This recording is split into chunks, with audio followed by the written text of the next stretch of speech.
नमस्ते दोस्तों, स्वागत है हमारे आज की विशेष चर्चा में। मध्य पूर्व में तैनात हमेशा से वैश्विक सुर्खियों में रहा, आज हम बात करेंगे इजरायल और ईरान के बीच बढ़ती दुश्मनी के बारे में, खासकर उस समय जब इजरायल का मुख्य युद्ध हमास के साथ चल रहा था। सवाल यह है कि आखिर इजरायल और ईरान, जो दो बड़े क्षेत्रीय शक्तियां हैं, और एक दूसरे के खिलाफ क्यों आ खड़े हुए।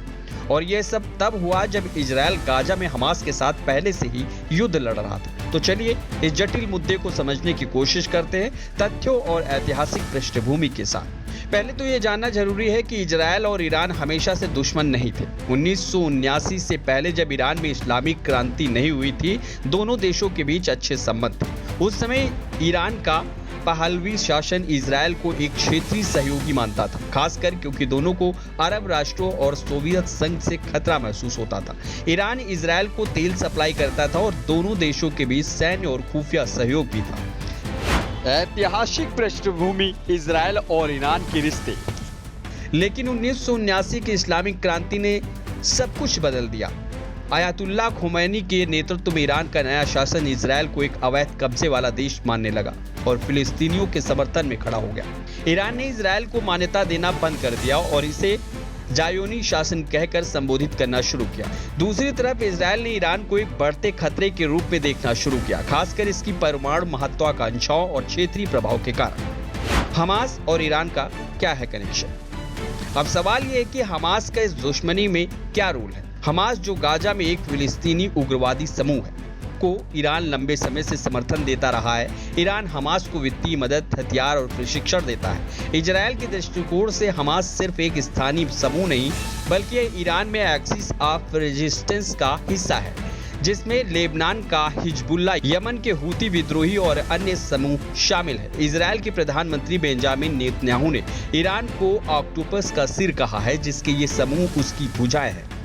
7 अक्टूबर 2023 को हमास ने इजरायल पर बड़ा हमला किया, जिसमें करीब 1200 लोग मारे गए और 250 से ज्यादा बंधक बनाए गए।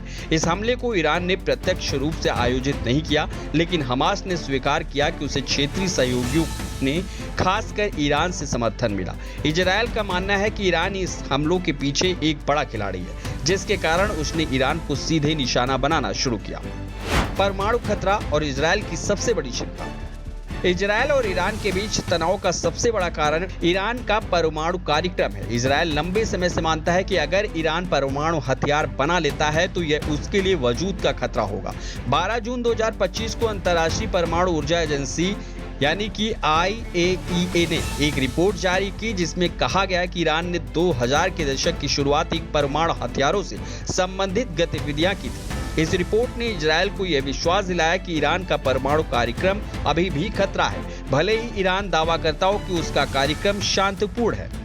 13 जून 2025 को इजरायल ने ईरान के परमाणु और सैन्य ठिकानों पर 13 जून 2025 को इजरायल ने ईरान के परमाणु और सैन्य ठिकानों पर बड़े पैमाने पर हमले शुरू किए, जिनमें नतांज और इस्फहान जैसे महत्वपूर्ण परमाणु केंद्र शामिल थे। इन हमलों में ईरान के शीर्ष सैन्य कमांडर और परमाणु वैज्ञानिक मारे गए। इजरायल ने इसे ऑपरेशन राइजिंग लायन नाम दिया और कहा कि यह हमले ईरान को परमाणु हथियार बनाने से रोकने के लिए जरूरी थे।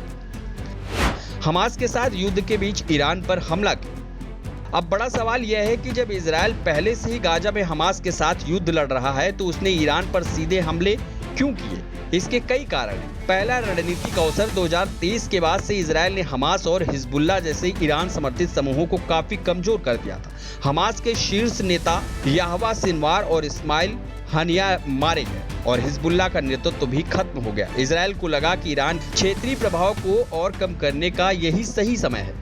दूसरा, परमाणु खतरे को तत्काल रोकना। इजरायल का मानना था कि अगर वह अभी ईरान के परमाणु कार्यक्रम को नहीं रोकता तो भविष्य में यह बड़ा खतरा बन सकता है। IAEA की रिपोर्ट और ईरान के 60% तक यूरेनियम संवर्धन ने इजरायल को तुरंत कार्रवाई करने के लिए प्रेरित किया। तीसरा, नेतन्याहू की घरेलू राजनीति। इजरायल में नेतन्याहू पर भ्रष्टाचार के कई आरोप हैं और 7 अक्टूबर 2023 के हमले के बाद उनकी सरकार की विफलता की आलोचना भी हुई। कुछ विश्लेषकों का मानना है कि ईरान पर हमला करके नेतन्याहू ने देश में अपनी स्थिति मजबूत करने की कोशिश की। चौथा, क्षेत्रीय शक्ति संतुलन। इजरायल चाहता है कि मध्य पूर्व में उसका दबदबा बना रहे। ईरान के परमाणु कार्यक्रम और उसके समर्थित समूहों को कमजोर करके इजरायल क्षेत्र में अपनी स्थिति को और मजबूत करना चाहता है। ईरान का जवाब और क्षेत्रीय प्रभाव।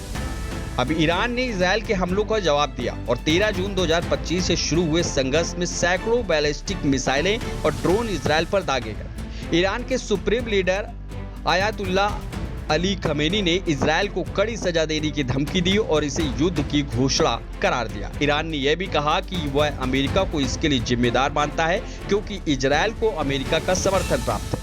हालांकि ईरान की जवाबी कार्रवाई उतनी प्रभावी नहीं रही। इजरायल की उन्नत हवाई रक्षा प्रणाली आयरन डोम ने अधिकांश मिसाइलों को रोक लिया, लेकिन इस संघर्ष ने क्षेत्रीय तनाव को और बढ़ा दिया। यमन के हूती विद्रोहियों जैसे ईरान समर्थित समूहों ने भी इजरायल पर हमले किए, जिससे यह डर बढ़ गया कि यह संघर्ष पूरे मध्य पूर्व में फैल सकता है।